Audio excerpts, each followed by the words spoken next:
Assalamualaikum warahmatullahi wabarakatuh. Halo, perkenalkan nama saya Amanda Putri Melani dengan NIM 24040450135. Nah, di sini saya akan memaparkan penjelasan dari dua materi yang telah saya ambil dari mata kuliah Pendidikan Inklusif. Karena dua materi ini merupakan dua materi yang saya pahami ataupun yang saya lumayan kuasai. Nah, materi tersebut yaitu yang pertama sekolah inklusif, nah yang kedua yaitu permasalahan dan kebutuhan anak berkebutuhan khusus.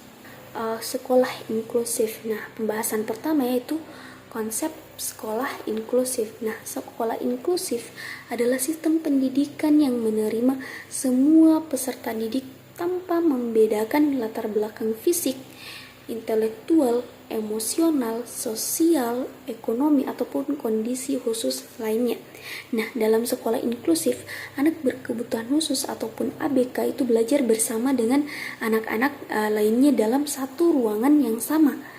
Nah, konsep ini menekankan bahwa kesetaraan, penerimaan, dan keadilan dalam pendidikan. Nah, tujuan utama dari sekolah inklusif ini adalah agar semua anak bisa mendapatkan hak yang sama dalam belajar dan berkembang sesuai dengan potensi masing-masing. Nah, pembahasan yang kedua yaitu tantangan implementasi sekolah inklusif.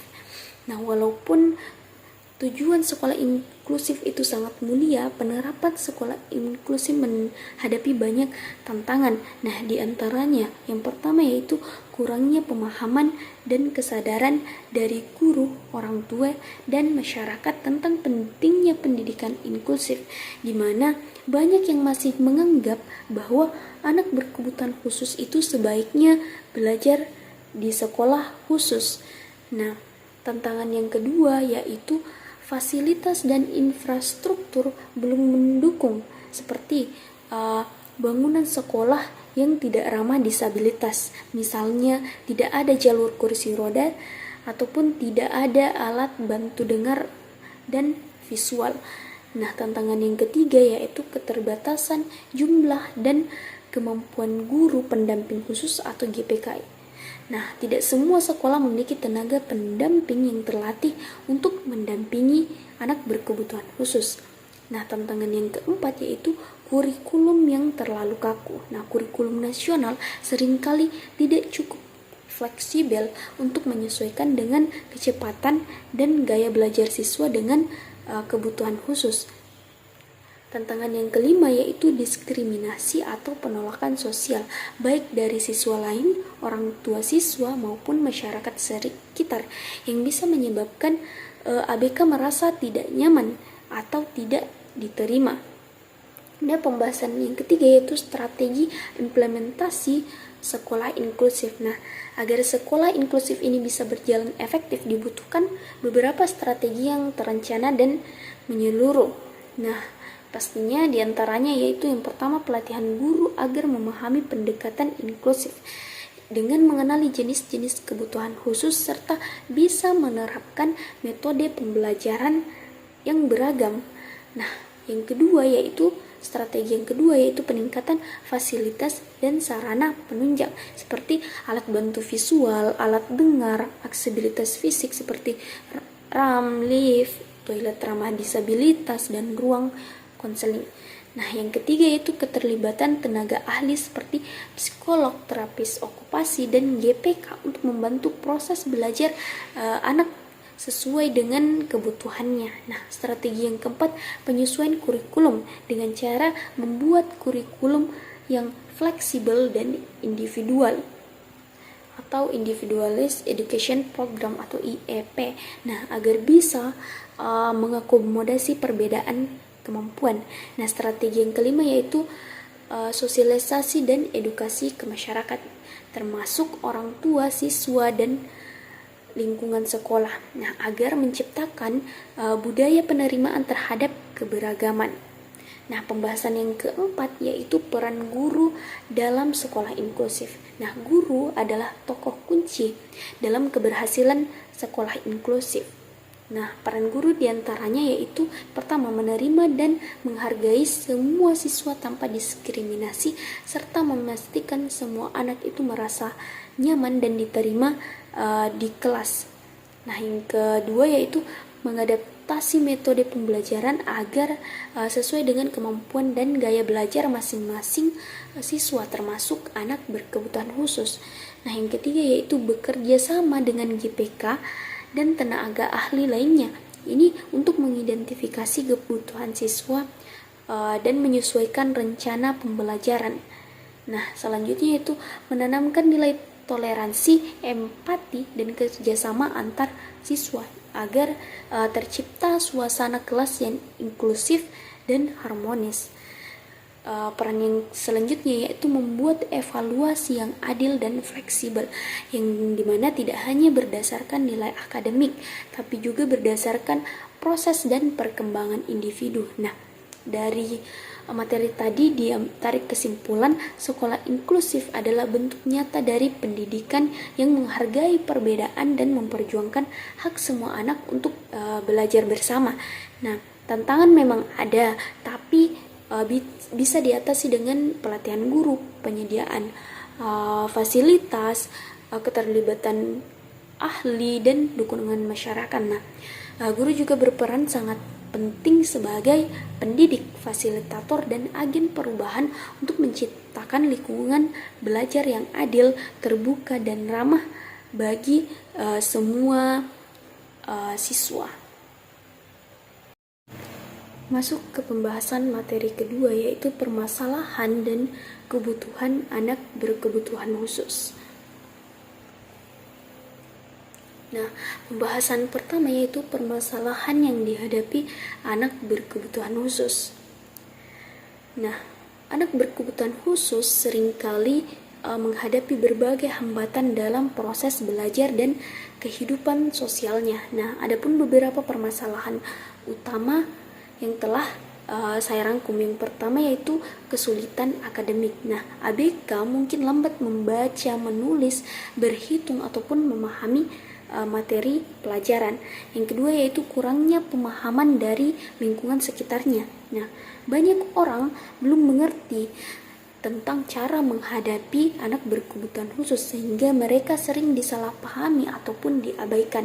Nah, tantangan yang ketiga yaitu diskriminasi dan bullying. Nah, anak berkebutuhan khusus sering mengalami perlakuan tidak adil atau ejekan dari teman sebayanya. Nah, yang keempat yaitu kurangnya fasilitas belajar. Nah, sekolah sering tidak menyediakan alat bantu atau ruang belajar yang sesuai. Nah, yang kelima yaitu masalah komunikasi dan sosial. Nah, beberapa anak berkebutuhan khusus sulit berinteraksi dengan teman ataupun guru mereka. Nah, misalnya anak dengan autisme atau tunarungu. Pembahasan kedua yaitu faktor pendukung dan penghambat. Faktor pendukungnya yang pertama, keluarga yang menerima dan mendukung. Nah, hal ini menyebabkan anak akan merasa percaya diri dan aman. Yang kedua yaitu guru yang terlatih dan sabar. Nah, guru yang paham cara mengajar ABK bisa membantu perkembangan mereka secara maksimal. Nah, yang ketiga yaitu lingkungan sekolah yang ramah dan inklusif. Nah, lingkungan yang tidak membedakan atau mendiskriminasi ABK sangat membantu. Nah, yang selanjutnya itu fasilitas belajar yang sesuai, misalnya alat bantu dengar, papan braille, ruang terapi, dan sebagainya. Kemudian yang selanjutnya itu dukungan dari pemerintah. Nah, kebijakan dan program pendidikan inklusif seperti GPK dan beasiswa. Kemudian faktor penghambat yang pertama yaitu stigma dan pandangan negatif terhadap ABK. Kemudian yang kedua minimnya pelatihan guru dan tenaga pendamping khusus. Kemudian yang ketiga yaitu keterbatasan biaya keluarga untuk terapi atau alat bantu belajar. Yang selanjutnya itu kurikulum yang terlalu umum dan tidak menyesuaikan kebutuhan individu. Kemudian kurangnya dukungan teman sebaya dalam lingkungan sosial mereka. Nah, pembahasan selanjutnya yaitu kebutuhan anak berkebutuhan khusus atau ABK. Nah, setiap ABK memiliki kebutuhan yang berbeda-beda tergantung pada jenis kebutuhannya.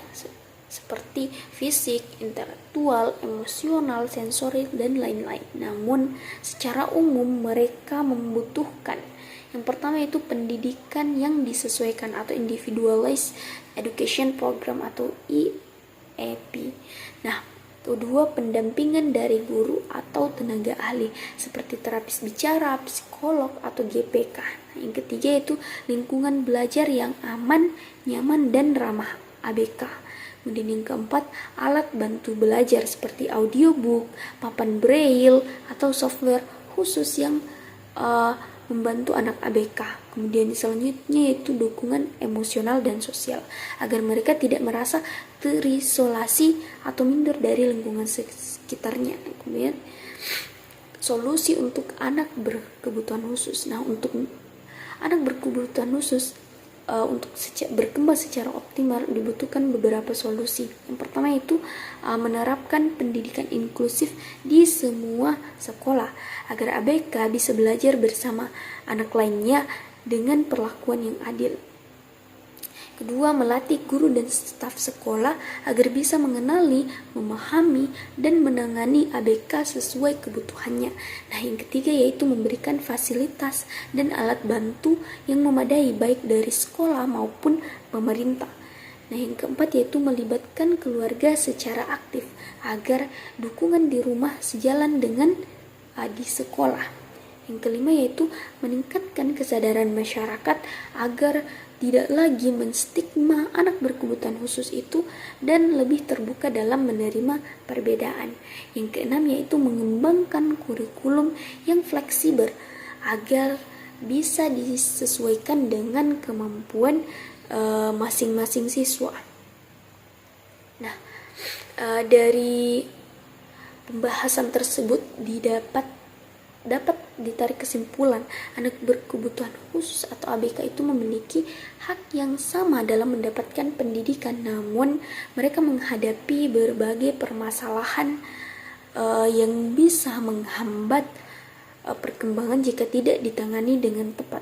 Nah, diperlukan dukungan dari semua pihak seperti keluarga, sekolah, guru, masyarakat, dan pemerintah.